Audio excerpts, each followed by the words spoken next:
Welcome to GoSimcha, the podcast that takes you on an in-depth approach to the Jewish music, entertainment, and simcha world.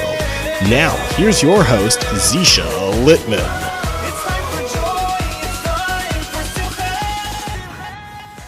The following episode of GoSimcha, the podcast, is proudly sponsored by Karen Simchas Chassan V'Kala. Karen Simchas Chassan V'Kala was founded over 25 years ago and is based in Brooklyn, New York. KSCVK helps widows, orphans, and people who are in dire need of marrying off a child. Working through their network of vendors, KSCVK ensures that every wedding is just as special as the next. Run by world-renowned party planner Devorah Benjamin, KSCVK takes care that each wedding is as elegant as the next one, ensuring dignity and class through every wedding that they put on. To donate to KSCVK, please visit their website, kscvk.org, today. That's kscvk.org, and help make someone's wedding special. What's going on, everybody? Welcome back to another awesome episode of GoSimcha, the podcast. We are currently sitting at episode number 36, and it's really exciting. We've gone this far, and we couldn't have done it without you guys. Thank you so much for all our listeners and all our fans out there who come in and listen to us week in and week out and support the show. We really appreciate it. So this week's episode will give you a little backstory. We're sitting down with a guy who I actually went to yeshiva with about 6 years ago, more. And a bunch of us used to play music together in the yeshiva. We used to jam together. This guy was pretty cool. He used to come up with his violin and used to play that violin and his little ukulele and all sorts of fun stuff. And so it's cool that we get to sit down with him. So I'd love to welcome Mendy Weinreb to the show. Mendy, how are you? I'm doing great. Thanks so much for having me.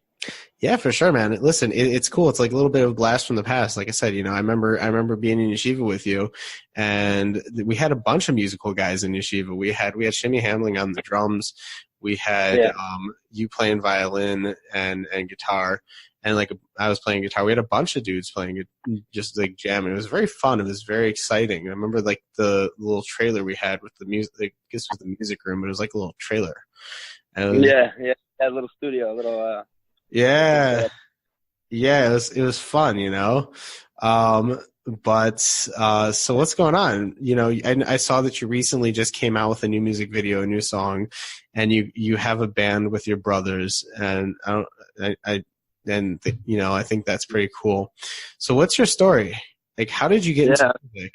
Because I remember, like I said, you were this guy with a violin. I never saw somebody come to yeshiva with a violin. That's funny. So that was actually probably the last year that I really played violin. Really? I still pull it out every once in a while, but I moved over to ukulele as my main instrument of choice. It's like a lot more relaxing, and I find myself more creative on it. So, but my story is that year, it has to be when I was surrounded by such good creative minds and good people in yeshiva there. Definitely opened me up to a whole new way of music, a whole different type of music, and I think it has a lot to do with the people. Like a lot of my songs were actually composed there in yeshiva that year. Wow. It was definitely a really awesome time in my life. But how did you and your, like, I know you guys have the Weinreb Brothers Band. So how did you and your brothers get into music? Like, what started it all? Yeah, so my oldest brother, I think he was like 18 or something. He wasn't that young, and he was off for Ben Zmanim, and he took down the sukkah, I think it was, and he had like 3 or 4 days left, and he's like, hey, what am I going to do now? He's that type of guy. He's like, I got to do something with my time. And he's like, hey, let me just pick up this guitar that, is sitting around. And he sort of like taught himself guitar pretty quickly, actually. And from there, the next brother started playing keyboard. He wanted to jam with him. He needed someone to jam with. And from there, we just, I was born like later on. I was born into it. Nice. So, nice. So that's. And it seems like you've kind of gone solo now. I mean, with this new song that came out, this new album, new song that just came out. What made you want to break off from your brothers and go solo? Right. So it's definitely not breaking off. It's only adding onto it. And what I mean by that is that I've been doing jobs with my brothers, and when we do things together, it's definitely always a little more, costly for whoever is hiring a full band. And in this way now I'm able to, say I can come by myself or with my band. I'm able to come, do like a solo performing. Like people ask me all the time, like, oh, like I see you do stuff with your brothers, but like, could you do something by yourself? I said, like, of course. Like, why is that even a question? Right. But like people need to see that you do things on your own. So Baruch Hashem, like my brother's very supportive of it. They're very excited that I'm doing this, and I hope that eventually, once things really pick up, I hope that we could start bringing them in again. No, for sure. Now it's interesting. You say you love playing the ukulele. Like I don't meet many people, especially in our space in the Jewish music scene that are playing the ukulele. So how'd you get into that one? So I guess I sort of have this nature about me that always wants to be a little bit different. It's just something like, and I like started with the violin, which I thought was, hey, this is like a really cool thing to add on to like what we have already in the band. We already had my brother on keyboard and oldest brother on guitar, then my younger brother flute sax. So we had like a lot of things taken already. So I was like, hey, listen, I'll try some of that. I actually started on keyboard originally. Really? Yeah, I started on keyboard. My brother was taking a lesson once, and the last 5 minutes, actually not the last 5 minutes, I was watching the whole time. Mm-hmm. And I came upstairs after I showed my mother. I was like, hey, look what I know how to do. And she's like, wow, that's pretty wild. Like, I was just watching over his shoulder, and then after that, I pretty much, every lesson he took, I would take the last 5 minutes of it. And then slowly I started taking lessons myself. So I started with keyboard, and then I realized that keyboard, even though I played it for a while actually, and even in high school I was like leading the band with that. But then I decided that I needed something that was a little more different, a little more happy, I guess, something a little out of the box.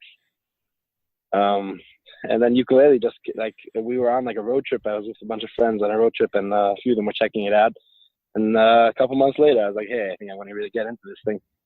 And it just happened. I don't know. It just sort of evolved. Nice. It's cool because like you're that guy. You can be the guy who plays the ukulele. No one does it. Like you never see anybody. You never see anybody doing it. I mean, other than like maybe some like Moshav band, like one of the Solomon brothers. I've seen them play the ukulele. I've seen some guys in C. Lansbaum's band playing the ukuleles because that's their type of sound. But like in the conventional space, like at a typical wedding, like you're never gonna or bar mitzvah, you're never gonna see somebody playing that. That's pretty cool.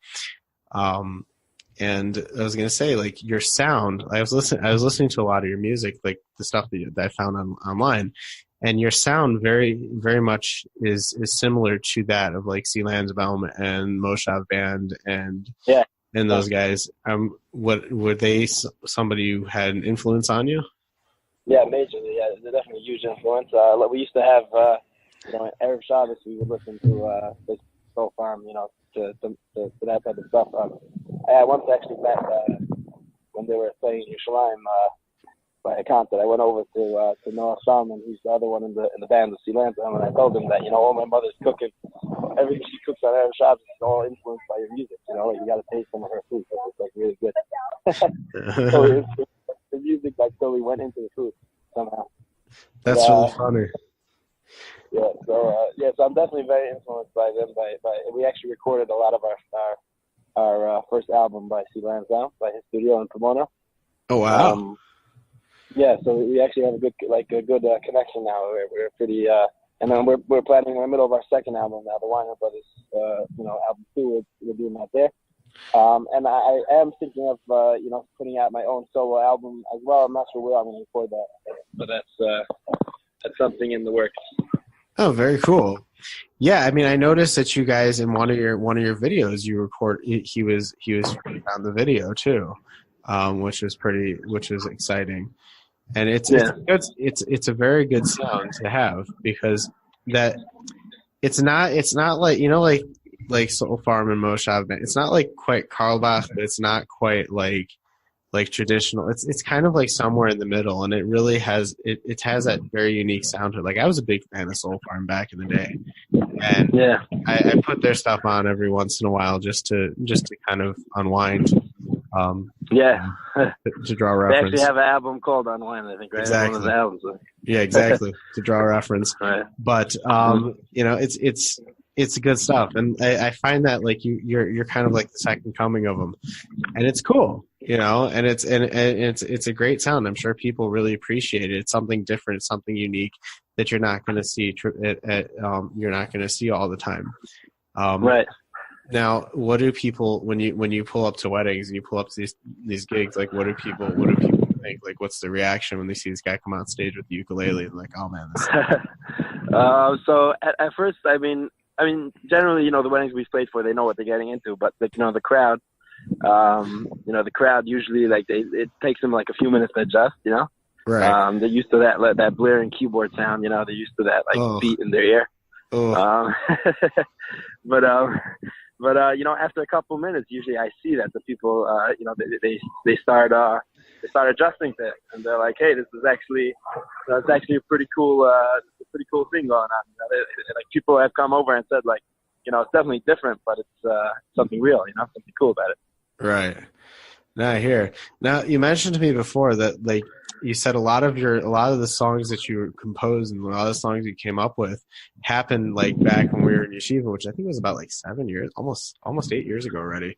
Yeah, something like that. So how'd that happen? Like you were like just because the guys that we had around who were playing. I mean, it was a lot of that. It was also, I think, it was a certain time in my life where I was able to sort of like you know, like step out of my regular, you know, da'aramas, you know, like what I always was used to, and I started exploring like just, you know, things in my life, just figuring things out about myself. And through that, you know, the music is always just coming whatever, like all the music came out basically from something that was going on inside of me. So nice. So yeah, so I definitely feel like a lot my music is most of the time connected, you know, to you know, very, very connected to what's going on, you know, in my soul. You know, it's coming out, and I think at that point there was something really cool going on, you know, spiritually. It was a really awesome time. Well, it was definitely a great place to jam, you know, being out in the middle over there in yeah, like, yeah, those hills were something special. Also, I used to go to the back over there. Yeah, and it's funny. I was just talking about that with somebody today. How I would go out to the back, like to that park, like in the forest, and just like sit there and just like look at the sky and just like think. You know, it's just like it was a very, very spiritual place out there. Yeah, you had a lot of space to really connect over there. It was amazing. Yeah. No, for sure. Now we have this question on the show every single week. What albums versus singles? And I know you mentioned before that you're working on an album. You're working on an album with your brothers and things like that. So I'm assuming you're more of an album fan than a single fan. What's your take? Yeah. I mean, I like I do like a full album. I am like I'm into that old school. I'm into that, like, you know, I know my father used to say, like, when the album would come out, it used to be like when he was younger, it would be an album a year, you know, like one album came out and like you listen to that for a whole year. And there's something special about that, because like you're listening to like a whole story taking place. It's going from the beginning to end. You know, everything's a little different. And when you hear one single, it's like you're really just hearing one little thing that's going on, and it's like there's so much more usually. You know, people like sort of, you know, judge what's going on by one song. Like by me, I would say this last song I put out is actually one of my more like a kumsitz, like the most like mainstream song I have actually, and I decided to put that out because I felt like that's something that the world could appreciate. But I have so much more that is like really, really a whole different vibe, and like I'm hoping I can put that out soon. But like it's interesting when you put out a single, like it changes things up a bit. Right. It's so funny the way you answer the question. Like I that's generally how I feel about albums. Like it's a whole story. It really is. Like each track is a different story. It's a different part of, like, the album's a whole story, and each track is a different part of the story to really lead it into the overall sense of things. And like with a single, you're not really, you don't really grasp that. You're kind of like, oh, that was nice. And then like it sticks in your head, but then that's it. It's over, like as they say, like one hit wonders kind of thing.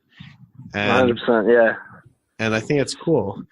So you have an album, you guys have an album out, or you have? Yeah, we put out an album actually a bunch of years ago called Mahano Lama Buzz. It was more of an acoustic, it was our first album. I would say this next album that would be coming out is really it's gonna be a whole new sound. And but the last album was actually a really cool project. It was awesome. This next album is gonna have a lot more original stuff on it. That had more like covers, Karl Bach and Chabad, and the Gunim. This one is gonna be mostly my songs actually. So it's like a whole new thing. Nice, very cool. So we're just gonna take a quick pause for a word from our sponsors, and we'll be right back. Awesome. And we're back after that quick commercial break. That's really cool. So you write your own music also, or you compose? Like, what's your deal? Yeah. So I have a whole bunch of songs that I've written. I really got to work on sort of writing it down and saving everything somewhere because I have them all over the place. But I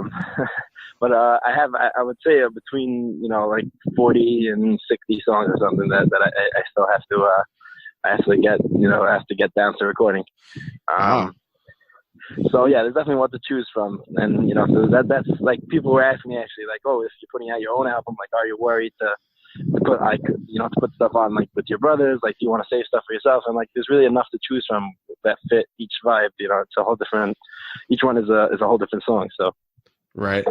Do you feel like being attached to your brothers is kind of like limiting you, or do you feel like going out and doing your own thing is doing better for you?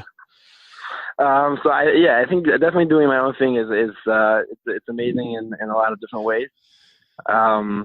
It also brings me back around, like in a circle, back to being with my brothers again, and I appreciate it when I am with them. Because there is something really special when we play together. It's like there's a really crazy, awesome connection. But definitely, I feel for myself, for my journey, and I'm making this into my main theme, music. So right now, this is really definitely the way I want to go, and I definitely want people to know me as Mendy Weinreb, not just as the Weinreb Brothers or the lead singer of the Weinreb Brothers. Right. Yeah. So. Nice. So this is your full-time thing? Like, what's your this? Yeah. I mean, recently it became that. Yeah, I was doing a 9-to-5 job till recently, but Baruch Hashem, this is the way I decided to go with it. Nice. That's awesome. I really applaud you on that one. Baruch Hashem. Because a lot of people in your position don't necessarily or aren't able to do this full time, and it's kind of taxing. Because on one hand, this is like your passion, you want to do it, but at the same time, you got to eat. So like, how do you do it? Yeah, so like I don't know, in music language, it seems like in the music world, it seems like there's like this thing about like music comes before food, pretty much. Music is the food, right. But when you have a family, you gotta be careful with that. So exactly. Definitely appreciate that my wife is willing to go along with this, and and we're really hoping for some really awesome things to come in the future. Yeah, listen, like how many gigs do you get a week usually?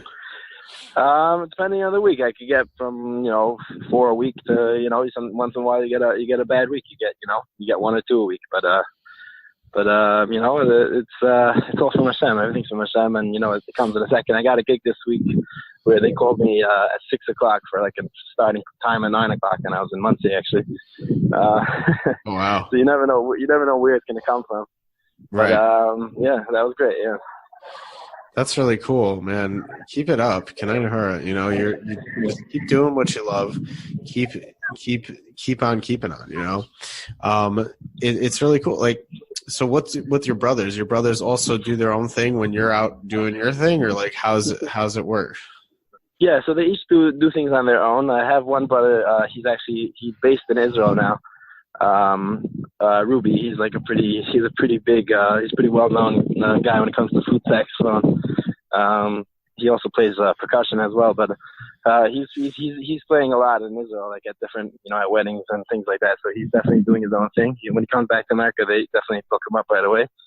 Um, and then I have my older brother who's a one-man band keyboard player, so he's able to do that. And then my oldest brother who really started the band, so he's a guitarist, and he definitely does his own thing as well.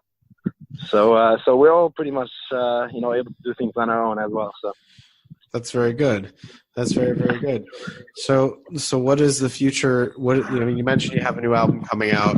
You just put out this music video. What else is in store for Mendy Weinreb, the singer? So I mean, there's a lot of so there's a lot of ideas. I have a lot of ideas about collaborations and things like that, and I definitely have to just sit down and really figure out exactly what I'm doing. But it definitely is things that I'm working on, and definitely hope to have a solo album out as well, like within the next year.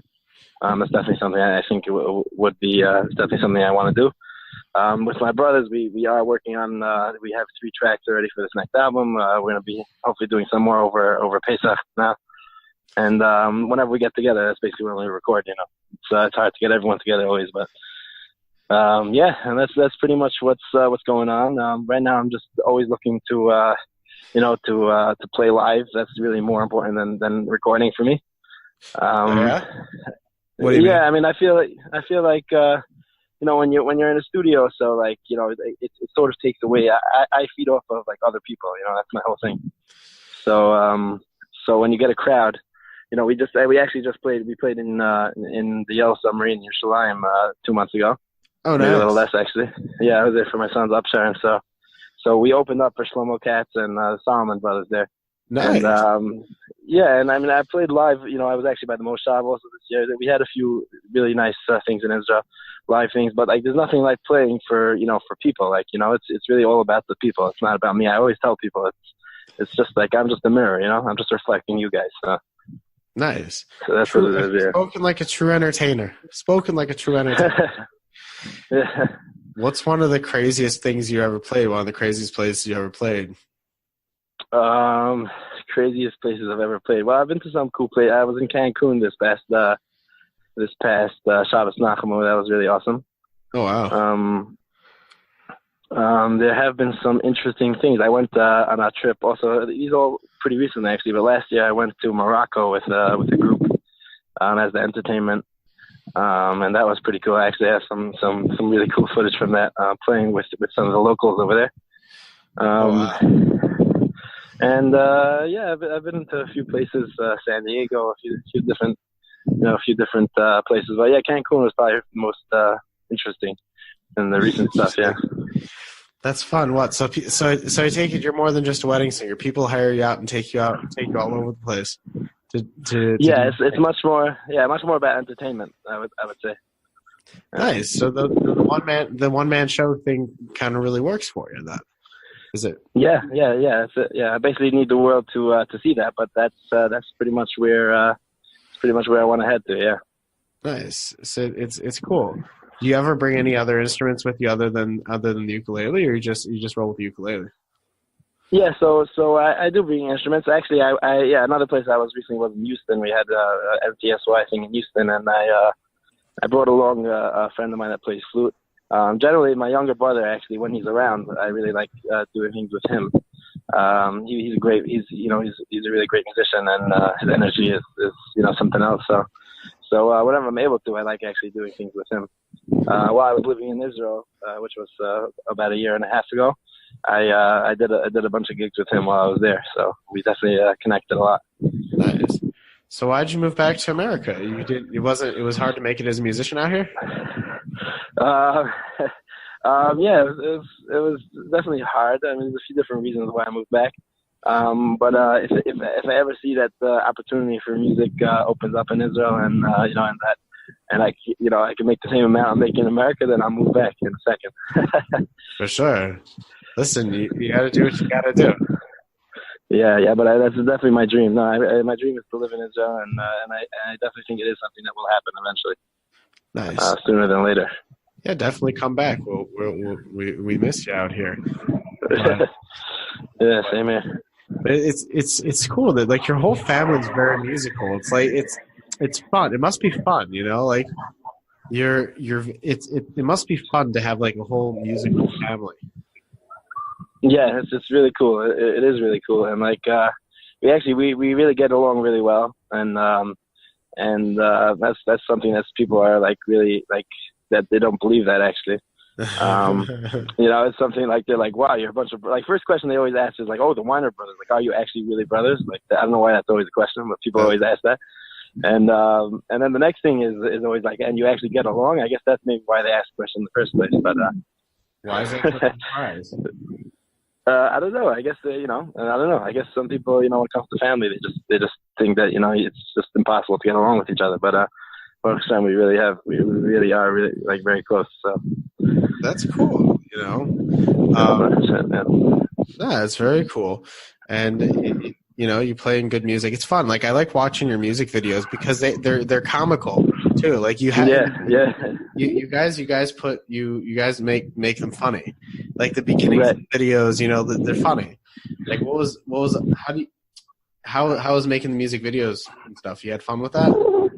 Yeah, I love it. Yeah, I mean, in the last video also, like if you see in the credits, I made sure to put some of the fun times, but we had a lot more. But like I couldn't put that in as the main, even though that probably would actually be a great thing for people to see. But yeah, the whole the whole getting ready like for the video was really fun. Like we were just jamming and one of my friends actually said like I can't believe how you the way that you when you go into the studio, like most people get uptight, and like by me, I'm like, hey, whatever happens.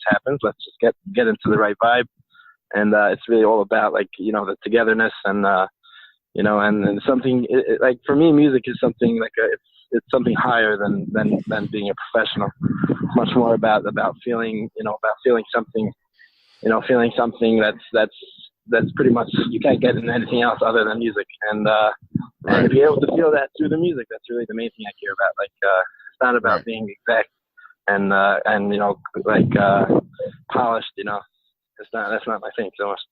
Right. It's about just living in it and just being fully involved with it and just making it part of your life. Right. Exactly. That's it. Yeah, listen, music has tremendous amounts of spiritual properties to it, and you have to when you tap into it, it's a very, very holy experience to be playing, to be listening, to be involved in it, and it can really, really like lift you up and bring you higher in so many ways. Like, yeah. It's amazing, especially like to like the fact that you said you feed off the crowd, like the energy from the crowd, the people that are listening to you, that really gets you going even more. That's great. That's got to be really fun. Yeah, 100%. And like it's interesting. I mean, it works both ways. There's sometimes a time where I would play in a situation like I play once in a while by a nursing home. It's much more of like a mitzvah, but like over there you got to sort of like dig into yourself and bring it out because you can't always feed off of the crowd when the crowd's not in it. Right. But that's like another art, Yeah, it's another art to do that as well. You have to realize that really they're feeling it. They just don't know how to express it. So, and that's really with any crowd. So. No, for sure. Listen, that again, that's all part of being an entertainer, knowing who you are and how you're going to put on a show that night and how you're going to connect with the crowd. It's like anything. You got as the way you connect with people, it's be a hit or miss. It's going to make it or break it. So cool, man. Very, very cool. So Mendy, it was seriously a pleasure to have you on the show. I got to learn a little bit more about you and your music, and I wish you tremendous luck with that new album coming out. I can't wait to listen to it. It was funny. I was trying to find you online. Like you only have like your Instagram accounts and a couple videos on YouTube, and I was trying to find more information about you online and more music. Yeah. So where can you? Yeah. So Yeah. Yes, I definitely I want to work on getting myself a website. Mendy Weinreb music. I think it could be something that's cool. When you just put that in, it just pops up right away. Yeah. But as of now, people can find on Spotify. They definitely can find they can find our first album. There's actually one song that we put out from our second album called Northern Wind, which Yeah. I feel like I wish it got more exposure. We didn't put it out the right way. Like we didn't really put too much into it when it came out. Like we put into it right when we recorded it, and we did actually a lot with the music video. We used Shimmy Soko, who's actually he did Scar Mitzvah. Yeah. He took care of that music video for. I really like that song. What's the story behind that song? Yeah, so the story behind it is not much of a story actually. It was while I was dating. I stopped by the Palisades Lookout. There's like this really nice spot, and I sort of, I guess I could be I was under some stress or whatever, and I I pulled out my uke, which is like I do all the time, when I need to let out a bit, right. And I started just humming that song. I mean, it's sort of like, I mean, with a lot of my songs, it just sort of comes down. Like a lot of times I don't even work on it. That's why I sort of don't even take credit for it. It's just like God just puts it into my head. So Baruch Hashem. But that's sort of what happened there. Wow, that's nice. That's nice. It's kind of similar to when I had Joey Newcomb on the show. Like he was telling me, like a lot of the songs that he wrote and he's put out all came from like those spontaneous inspiration. Right. Like his song. One of his songs, he said, he was just sitting in shul and he was looking around and he sees a Litvak, he sees a Chassid, he sees a Sephardi guy, he sees a Breslov guy, he sees and he's in the middle of Shemona Esrei and he's like, man, I wish I could record this right now. I have this song in my head, and he hopped off and no, that's the song we all know. That's awesome. Yeah. I've actually been listening to his album. It's really, really awesome. Yeah. He's a great guy. He's a great guy.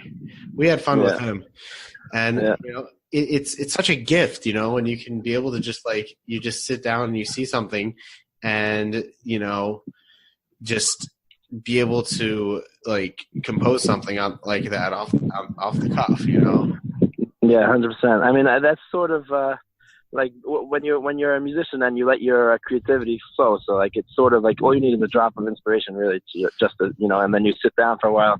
You need a lot of space, and then it sort of happens, Correct. So, no, that's really cool, and that just shows the level of talent that you have and the level of musicianship you have and everything like that. So, kudos to you, brother. Kudos to you. Thanks so much. Yeah. The main thing to remember is the Siyata D'Shmaya, because really everything's from him. So everything's from Hashem. 100%. 100%. And you never know what's going to happen next. So you mentioned that people can find your music on Spotify. They can find it on YouTube. You can find you on Instagram. Where else can people find your album if they want to buy it, if they want to give you some money? Like, how can people book you? Sure. Okay, so people could book me through, my email is mendyweinrebmusic@gmail.com. Simple as that. Okay. My phone number is actually, it's my personal phone number. I'm happy for people to call it. It's 845-538-2994. So you can call me directly. I don't have any secretary as of now taking care of the calls. I'm happy to answer and talk a bit. Soon. Yeah. But for now, I'm happy to talk.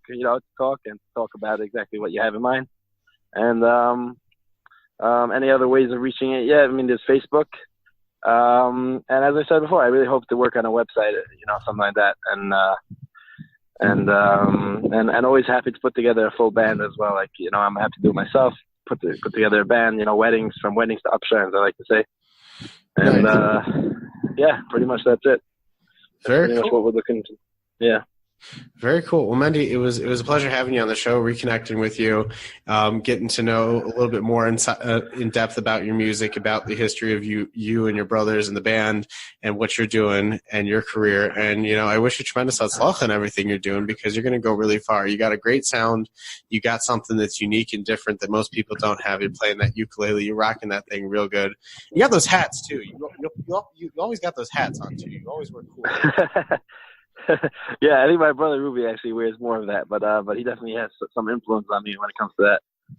It's the hats, man. You know what I'm saying? Like, you got that ukulele and the hat. You got that cool vibe going on there.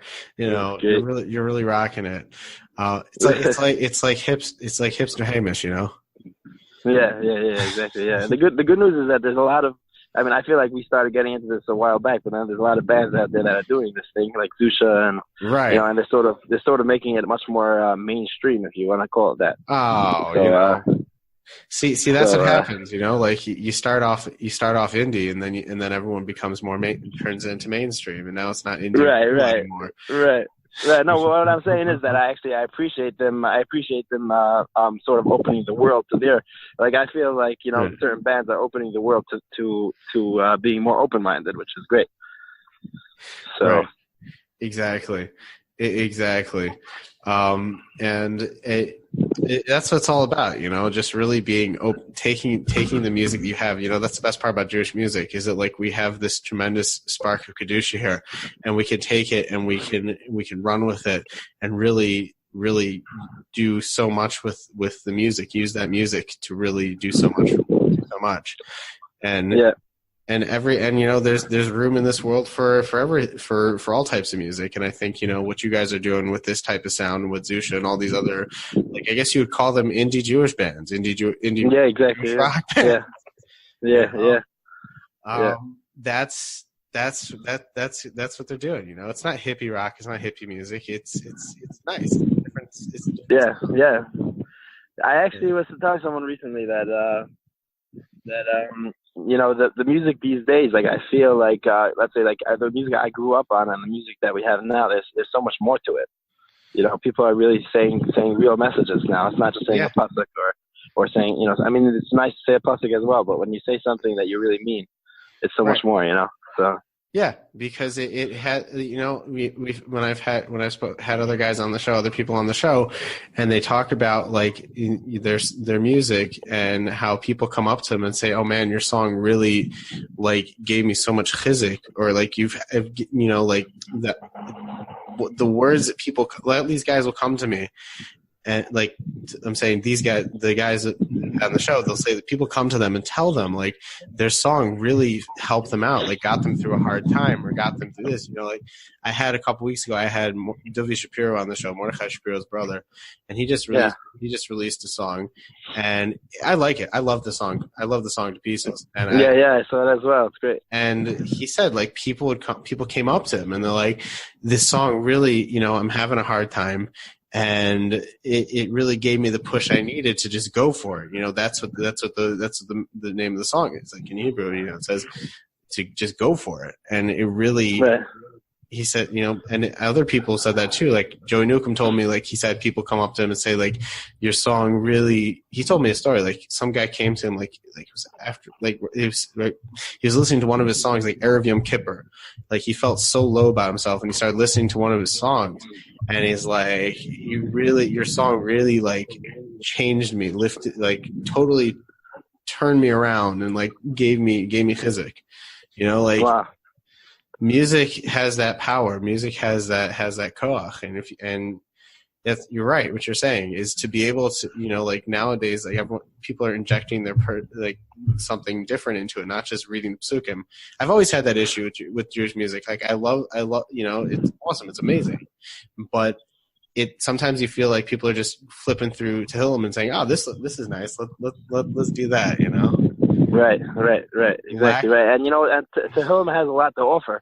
Right. The question is like, what are you bringing new to the world? What do you bring? What do you bringing in that's sort of like a chiddush and that's something you really connect with? And so sometimes you could say a pasuk Tehillim and you bring out what you mean by that. And there's something special about that. So. No, like, I mean, I'll tell you, like every Shabbos, I every Friday night you go to shul and everyone's singing the same Lichadaydi, singing the same Karlebach tunes. I keep thinking to myself, it's like, man, we got to reinvent Kabbalah Shabbos. We got to reinvent. Yeah. Shabbos with Shlomo is great, but like, how many times can you hear it every single week? Right. People say, actually, I'm very influenced by Shlomo Carlebach, but people said that if, Shlomo himself he didn't do the same thing every week. Right. Like he wouldn't do that. Like he knew how to keep things interesting. Like he wasn't about like keeping a nusach and keeping everything the exact same way. It was never like that. Exactly. How many times can you hear Shabbos for Shlomo? But No, for sure. You know, that's what I really like about you and what you're doing, and what other people in your space are doing, is they're really creating a different sound, but keeping with the same with the boundaries of the kedusha and Torah. You know, like you're changing the sound, but you're really elevating it to a higher place. Right. Yeah. Baruch Hashem. And I actually, last thing I was thinking was I was telling people, you know, that when it comes to parnasa, right? So right. So when you do something that you feel is something that you're changing the world, you're trying to help the world in a spiritual way, then, you know, parnasa comes like on the side. Like, you know, you can't do something that you don't believe in. I was doing like a job before this that I sort of realized like I just don't believe in it. Right. And like you have to, like, when it comes to music, I could be like the biggest salesman out there because I believe that it's something that it's something that the world needs. No, it's not it's not entertainment. It's more than that.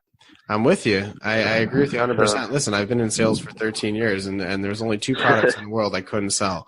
It's because I didn't believe in it. And, you know, like, right. if you don't believe in what you're doing, if you don't believe in it, then you're never going to be successful. And 100%. There's Siyat Dishmaya, and you also have to believe in yourself, and you have to believe in what you're doing. Otherwise, you're not going to be Matzliach. You're not going to enjoy yourself, and you're not going to have fun with it. And the fact that you're able to do this full time, Baruch Hashem, please God, you should continue to do it and make parnas from it. That's amazing, because you just probably feel so good at the end of the day. Like, you come home and just feel so good at the end of the day. Like, you're doing what you love. You're making people feel good. You're being samech, chassan v'kala. You're being samech, like people, and you're bringing over simcha to people and happiness and joy and all that fun stuff. And you go to sleep feeling great. You know. Yeah. There's nothing better. Usually when I come back from a gig and the energy was high, it takes me like a little time till I'm able to like get back down to earth again. But there's something special about it. No, man, that's cool. That's really cool. Baruch Hashem, you should continue to have tremendous hatzlach with this. Check back in with me, man, when you come out with the other album. I want to hear it. I can't wait to listen to it. Like, I really like your sound. I really love your sound. And thanks so much. The fact that you guys said that you connected with C. Lansbaum on your recordings, I can tell it has a lot of hashpah in there. So yeah, he's sort of like a Rebbe in a way. But yeah, so that's I'm working on another single. I would say I want to put out before Rosh Hashanah. It has something to do with Rosh Hashanah. And it just reminded me, but I'm not going to say too much. But people should definitely keep their eyes and ears open, and it should be exciting. It should take things to the next level. I think. Really excited about this. So nice. So the next project should be great. Nice. And I hope that things will naturally, I won't have to tell you about when things come out. Hopefully you'll be able to find out about it, with the help of Hashem. But, For sure. Well, all right, Mendy. It was seriously a pleasure having you on the show, and we wish you tremendous hatzlacha. Keep up the good work. Keep inspiring people. Keep playing your music. Keep rocking it, and just keep doing your thing, man.